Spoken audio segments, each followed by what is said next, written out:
Hello, and we are now back for part 6. Um, this is such an overwhelmingly long process, but we will get there. It's now starting to get really interesting. Um, so the last part 5, there was a bit more talk about Reynolds, Lively, even Jenny Slate actually. It was about was Ryan Reynolds a misogynistic scab? And I think we all know the answer to that. Also, there was some talk about Stephanie Jones's view of women who she considered to be fragile. The types of women who got upset because they break a fingernail or something like that. Um, and when it comes to the complaints that were raised by Blake Lively in terms of Justin's inquiry into her weight, and by Jenny Slate's kind of, upset, should we call it, about Justin Baldoni referring to her character's trousers or pants for the Americans as sexy. Stephanie Jones really didn't seem to have, according to Justin Baldoni, very much time for women who who she kind of deemed as fragile. And I have to agree with her. I don't love people that get so upset about silly, nonsensical things like that when there are much bigger things going on in the world. I wouldn't go as far as as Stephanie Jones and be like, "Oh, that was so fragile," blah blah blah blah. But I would, I wouldn't be one to complain about stuff like that myself. I think I just have too much going on in my life.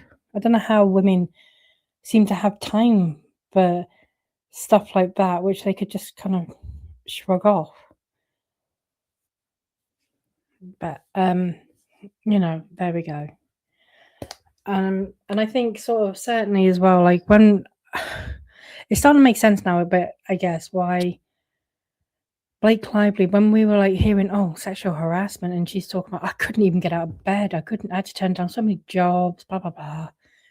I couldn't leave my house. I was that distressed.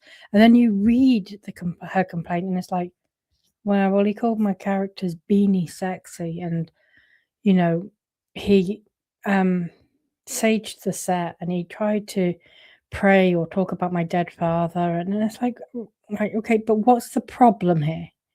How have you been sexually harassed?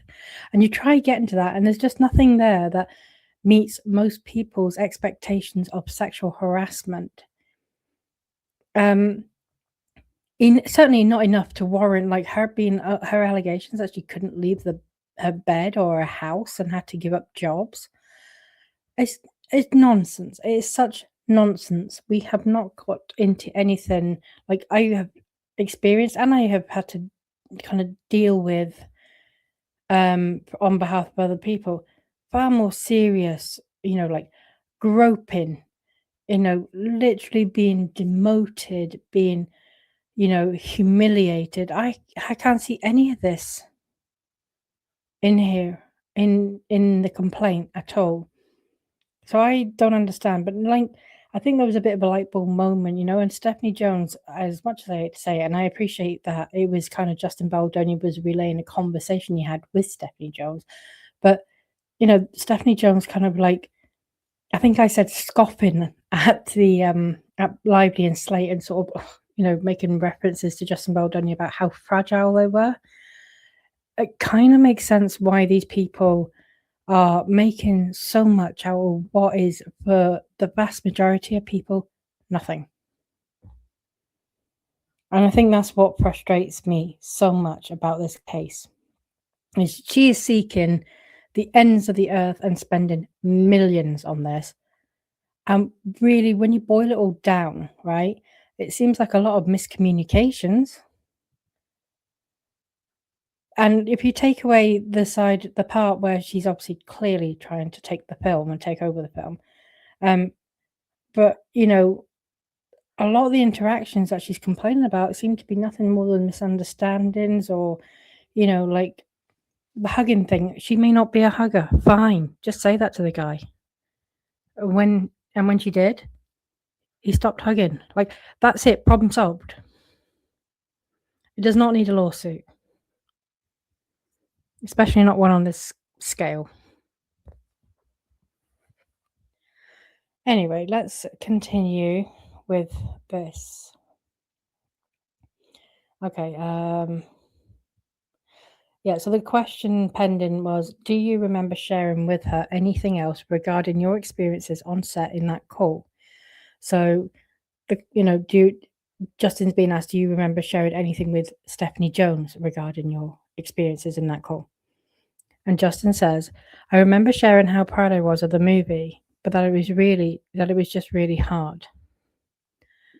But that I was like really proud of the work. We hadn't talked in a long time, so it was kind of like I hadn't talked to Jen either. It was just like a check-in about everything. Do you recall sharing with her anything else about the conflicts you were having with Miss Lively on the set?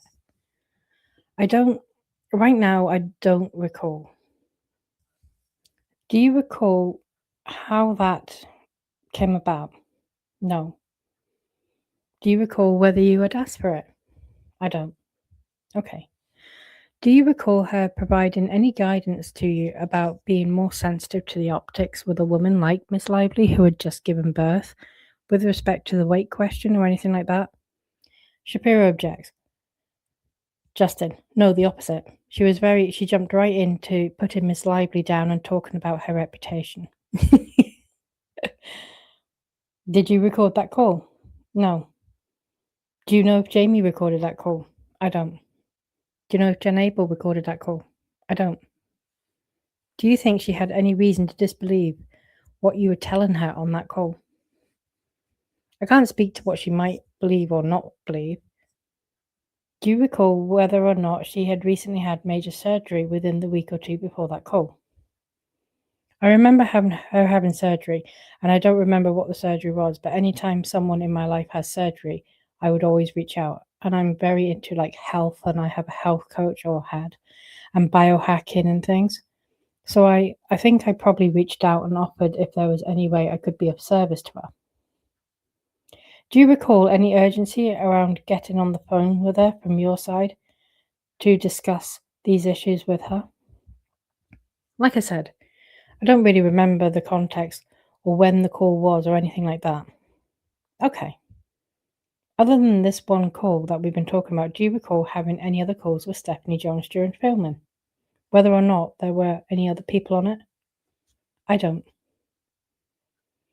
Do you recall, or are you sure that you didn't have any other calls, or do you just not remember one way or another? I have no memory of any other calls, but if you like, have a phone log where we talked or something, I would be happy to change that. I don't have any memory of another phone call with Stephanie. I mostly spoke to Jennifer Abel, and I didn't speak to Jennifer Abel very often during the filming. How often would you say you spoke with Jennifer Abel during the filming outside the presence of Stephanie Jones? Only if there was something that she wanted me to promote, or if there was anything that we were doing for the movie, but I don't have any specific memories right now. Do you recall ever having any conversations with Jennifer Abel outside the presence of Stephanie Jones, where you relayed to Jennifer Abel anything about your on-set experiences or difficulties you were having with Miss Lively during filming? I don't remember. I feel left out of the note taking. Sorry? I'm just joking. You previously, I don't know if you still do, hosted a podcast called Man Enough, is that right? That's correct. What is the conception behind the Man Enough podcast in your own words? What is the conception, meaning how was it conceived? Sure. Treading dangerously here using words like conceived and conception. Lively will just make it out into some kind of sexual harassment or sexualizing. What is the conception, meaning how it was conceived? Sure, let's start there. The Man Enough podcast was originally going to be an accompanying podcast to a book that I had released years ago called Man Enough. And what was that book about? That book was about my own journey to redefine and undefine what masculinity was for myself. And can you describe that journey for me briefly here? Do you want me to describe my whole book journey briefly? Is it possible? I'm happy to try, I just don't know what briefly is. I'm just trying to understand what was the idea behind that book and the podcast. Well, the book was really a self-exploration of looking at all the unconscious messages that I've taken on as a man, but more importantly as a human in my life. All the mistakes I've made, the social constructs and kind of invisible scripts that I maybe have been living by that I wasn't even aware of, and putting them in a form that I was hopeful could help other men. And the podcast, I think, was, to answer your question, was a way to have a conversation around those same topics that oftentimes were uncomfortable, so that we could have something for men outside of the book. Did the book or podcast deal with nations? Does a book or podcast deal with notions of toxic masculinity? What was that? What was that part of it? I actually say in the book, but I don't like to use that phrase toxic masculinity, so I will answer your question no. But I think that would be more of a perception based on who was listening. What phrase do you prefer than toxic masculinity, or why do you not like using that phrase? As I wrote about, I think the phrase toxic masculinity was inherently divisive. I believed it became political, and a lot of men felt attacked by use of the word. And I didn't feel that it made any sense to use a term that would immediately make men defensive, especially because those were the very men that I wanted to reach. And I also don't believe that masculinity is inherently toxic. I never have. I was very proud to be a man. I never felt like I needed to apologize for being a man. And I know that was something that was going around with a lot with the phrase toxic masculinity. And that said, there were a lot of people that maybe kind of lumped in this idea that because I was doing a podcast and writing a book about masculinity, that I was saying that masculinity was toxic. But generally, those were people that didn't read my book or listen to the podcast. I bet Blake Lively didn't read the book. I just wanted to help men embrace all the parts of them that made them human. And that also means the stuff that sucks and that you never want to look at, and that maybe you've been hiding or you didn't even realize you're hiding.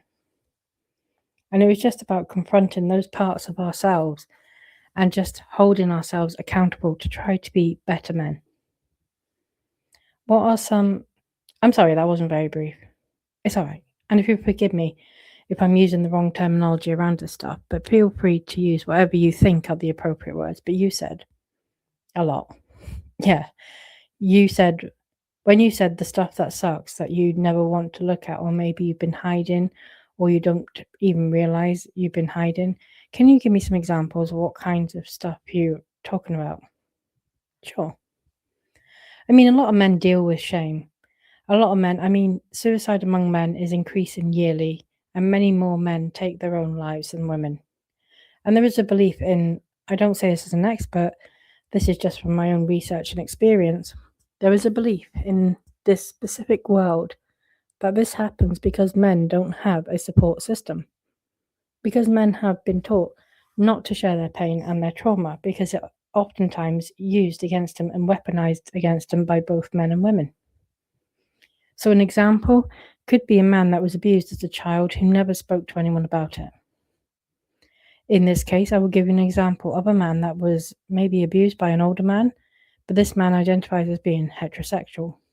But because he was abused by an older man, struggles with the abuse itself and being taken advantage of. But also the fact that he was abused by a man, he's also questioning his sexuality or his gender. And also there's a preconceived notion that as a man, you don't want to go to therapy because it makes you less of a man. So perhaps this man didn't get the help that he needed, and he was, as we say, suffering in silence. And he didn't know who to reach out to. And instead, that man took out all of those feelings of shame and unworthiness and confusion about what happened to him and blamed himself. and would take that out on other people, maybe other men, maybe other women, maybe this man himself become an abuser.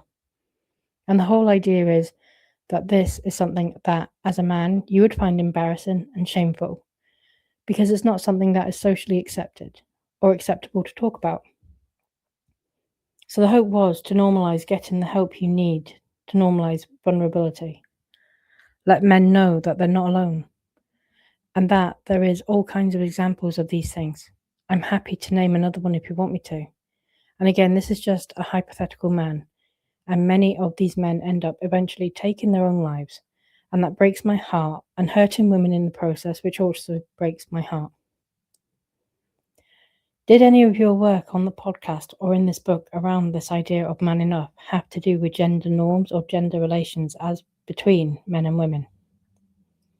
I mean, I think the entire book was inherently about gender and masculinity specifically.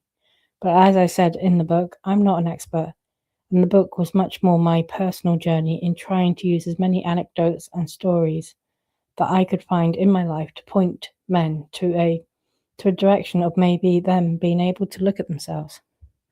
I'm sure some of that it was discussed either on the podcast or in the book as just this is a large conversation, and my book was meant to be just a tiny little piece of a personal journey meant for mostly meant for men.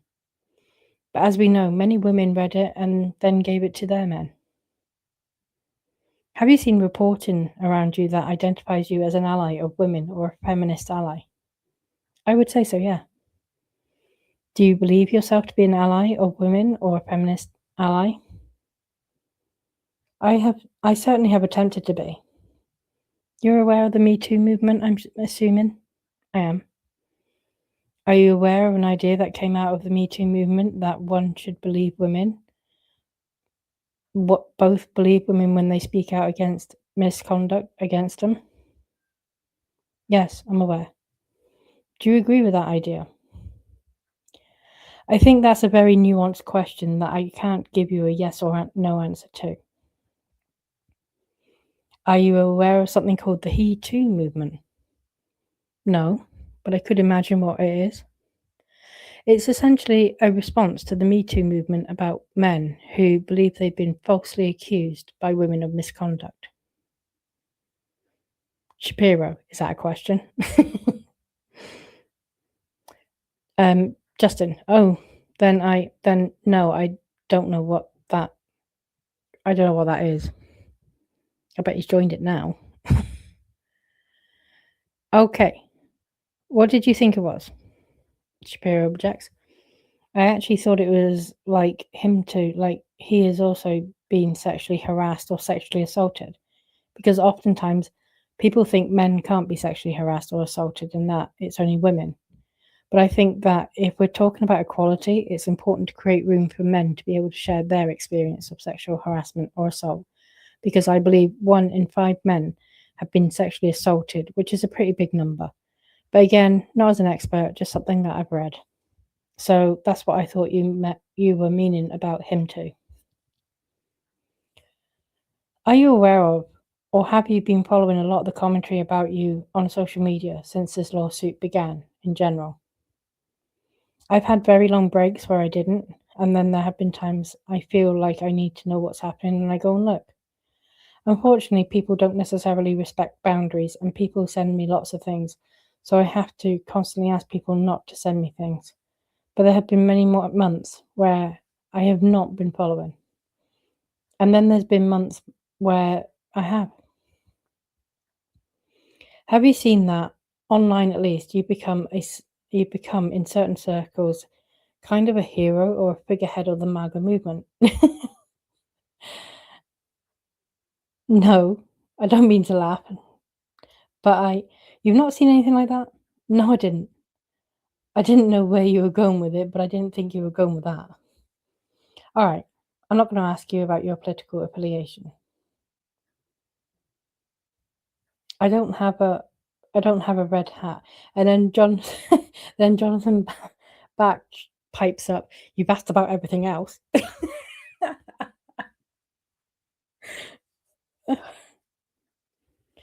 Shah, I don't care about that one.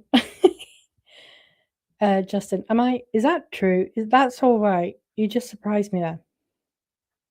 Shapiro, can I time out? How much time do we have, Mr. Videographer? We're at 6 hours and 40 minutes. Is that all? Are you sure? Justin, I'm sorry. Then Shah continues. So you've not seen the legions of MAGA supporters who have come out in support of you on social media? No. Okay. That's very surprising. And you're not aware you have a very pro-MAGA fan base on social media? You're making me aware. Are these like the Make America Great Again red hat people? That's what I mean, yes. Is there anything you want to show me that's like... Not right now, no. I just didn't know if you'd been following this during the course of the lawsuit. I just want to say that it's really unfair to be... Like, we have been accused of being pro-MAGA. I'm not MAGA or anything because I'm not even a US citizen.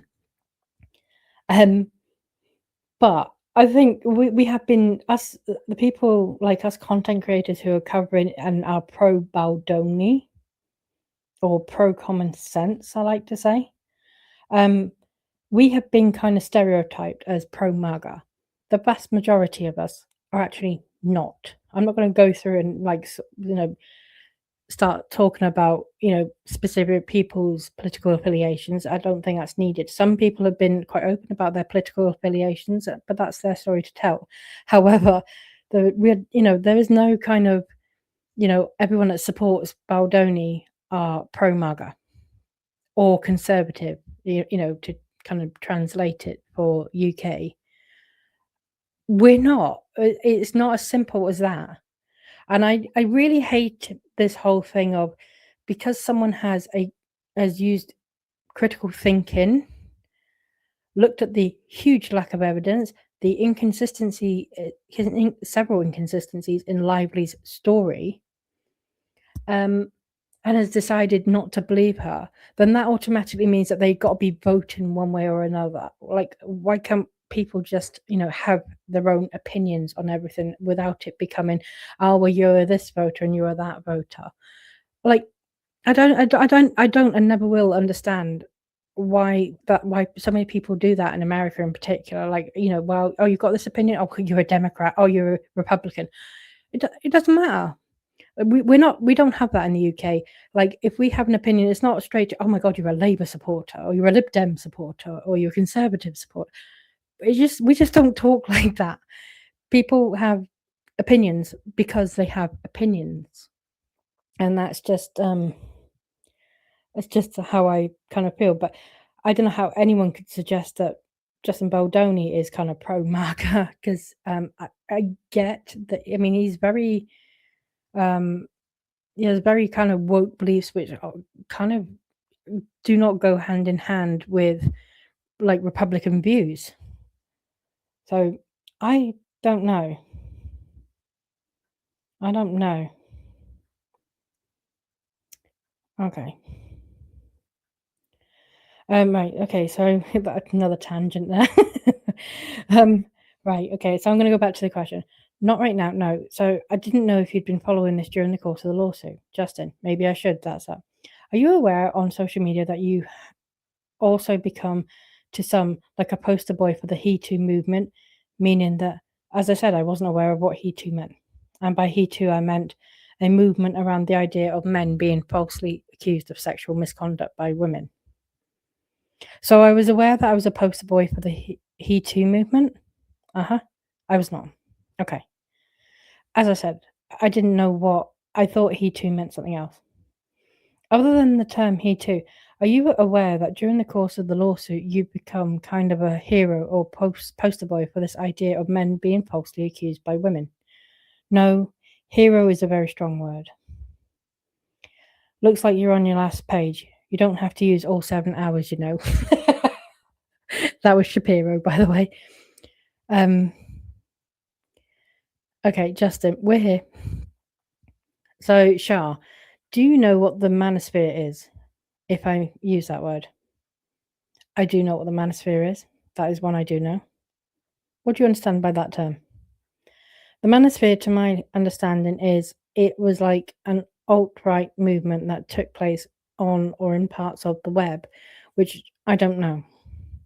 Maybe Reddit or some places that kind of bred this idea that men are victims and created, I don't know the exact term, but like these cells of men who would like take out their anger on women. Are you aware that during the course of these lawsuits, you've also become kind of a hero to the manosphere? Is he? This is news to me.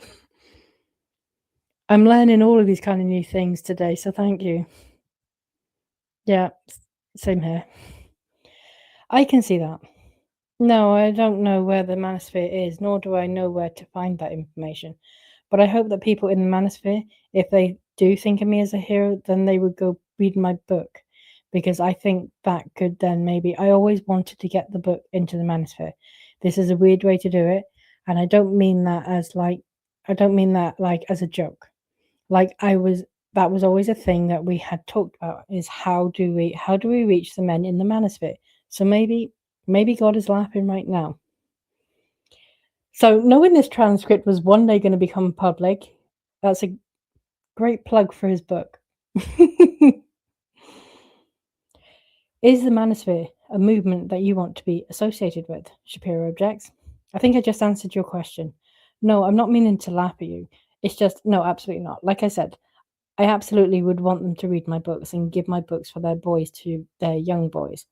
Because all of my work is about helping men actually do the opposite of my understanding of what the manosphere is, which is to not take your anger and aggression out on that you have in the world out onto women and the women of your life, and to go to therapy and not harbor that anger and resentment and to get it out your body. And to so maybe some good will come out of this if they are reading my stuff. So Shah continues. Do you know whether during the course of the lawsuit anyone on your team has been stoking these constituencies in your favor on social media? Shapiro objects, and I'm just going to instruct you not to provide any information based on what your lawyers have communicated to you. That's okay. My lawyers haven't told me anything. I didn't know anything about it. So you're not aware, one way or another, whether anyone on your team has been stoking these constituencies that I've mentioned in your favor on social media? I don't know where I would even find the manosphere, so no. Do you think Jed Wallace can find the manosphere? And then back comes in. Come on, we've got 6 hours and 45 minutes. If you have real questions, ask them. But this is silly. Justin, I have no idea. Shah, one defendant per deposition, please. Back. One defendant, but one person sitting here late at night wondering what you're doing here at this point. You're just improvising. Shah, all right, that's enough. That's enough. I'm going to go off record if you continue to eat up my time. Back. Go ahead. Justin, I'm happy to answer your question. I don't know anything about what Jed Wallace knows or where he could find the manosphere. Shah, okay. What do you know about what Jed Wallace does? I know that he's very good at compiling information and then sending it, as I believe I testified to earlier. I know he can help. I've had people call me and leave me threats. I've had death threats. So I know that he helps people in security. So he was able to help me get security. I know that he loves his family a lot. I know that he had I think he had a health scare, but I don't know much about what he does or what he can do. Have you read Miss Jones's lawsuit in this case? I haven't. Okay. I think that's all I have for you. Thank you. Thank you. And then Shapiro, this marks the conclusion of today's deposition. We're going off the record, blah, blah, blah. Right. Okay, so that was the deposition, as part of the Stephanie Jones lawsuit. Where are we? We're only half an hour in. Do I start the Blake Lively part? Yeah, I think I will. Okay.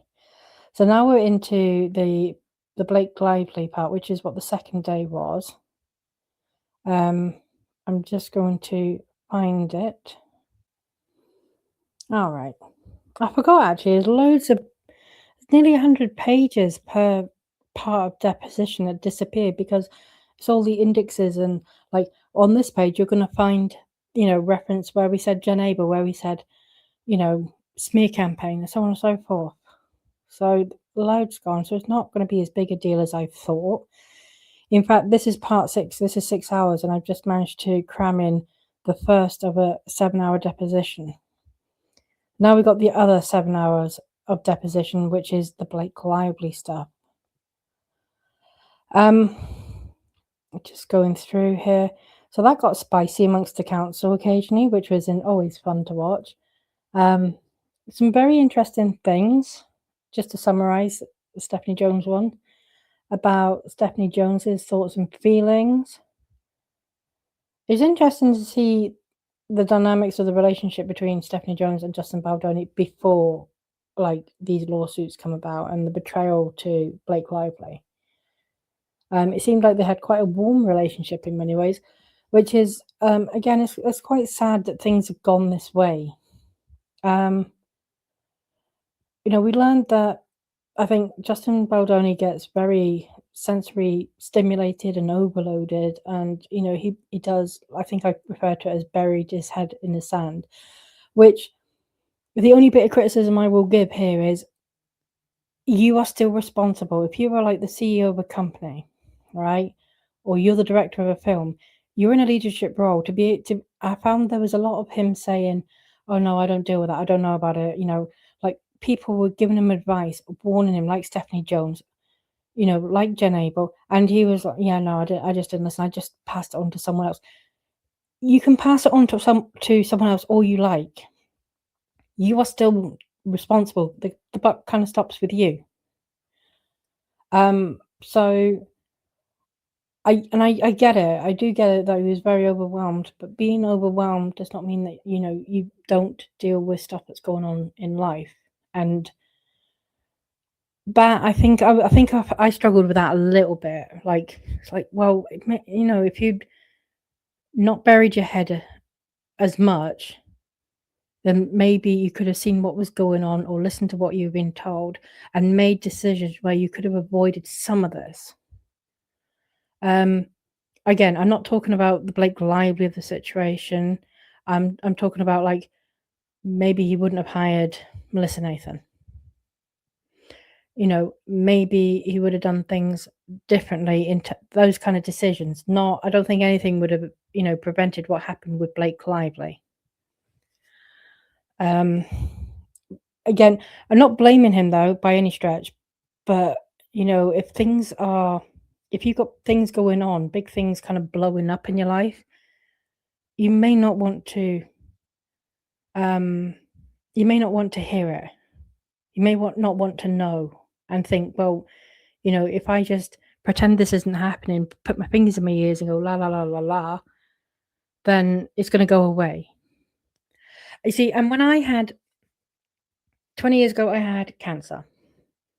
And when I had cancer, like, it floored me because I was much younger than most women do.